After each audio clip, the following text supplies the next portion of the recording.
Body oil নাকি body lotion কোনটা আপনার জন্য পারফেক্ট হবে? ইনশের পিওর রেডিয়েন্স বডি অয়েল, যেটা দেখেন আমি অর্ধেক ইউজ করে ফেলছি।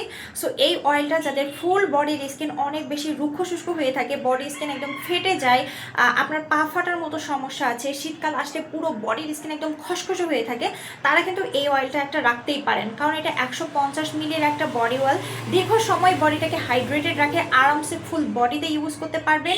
খুব খসখসে হয়ে থাকার যে সমস্যাটা, সেটা হিল করতে এটা খুব ভালো কাজ করে। ত্বকে ফাস্ট অ্যাবজর্ব হয়ে যায়, একদমই স্টিকি বা খুব চিটচিটে ফিল হয় না, আর স্কিনে একটা ন্যাচারাল গ্লো নিয়ে আসে।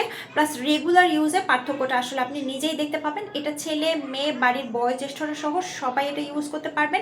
ইনফ্যাক্ট বাড়ির বড়দেরকে কিন্তু এটা গিফটও করতে পারবেন, তারা কিন্তু খুব খুশি হয়ে যাবে। প্লাস স্কিন ও ভিটামিন ই বডি লোশন, এটা যারা চাচ্ছেন যে বডিটাকে একটু হাইড্রেটেড রাখবে প্লাস আমার বডি স্কিনটাকে ব্রাইট অ্যান্ড গ্লোয়িং করবে, তাহলে এই বডি লোশনটি কিন্তু আপনার জন্য। তবে এটা ফুল বডিতে ইউজ করলে খুব বেশি দিন যাবে না, এটা কেবলমাত্র হাতে ইউজ করার জন্যই পারফেক্ট। কিন্তু ফুল বডির জন্য অয়েলটা কিন্তু ট্রাই করতে পারেন।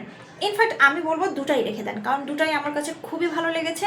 আমি আমার হাতের স্কিনে শুধুমাত্র লোশনটা ইউজ করি এবং ফুল বডিতে আমি এই বডি অয়েলটা ইউজ করি। So I really love this to product. আপনাদের জন্য কোনটা পারফেক্ট আপনারা কিন্তু সেটাই নিয়ে নিতে পারেন।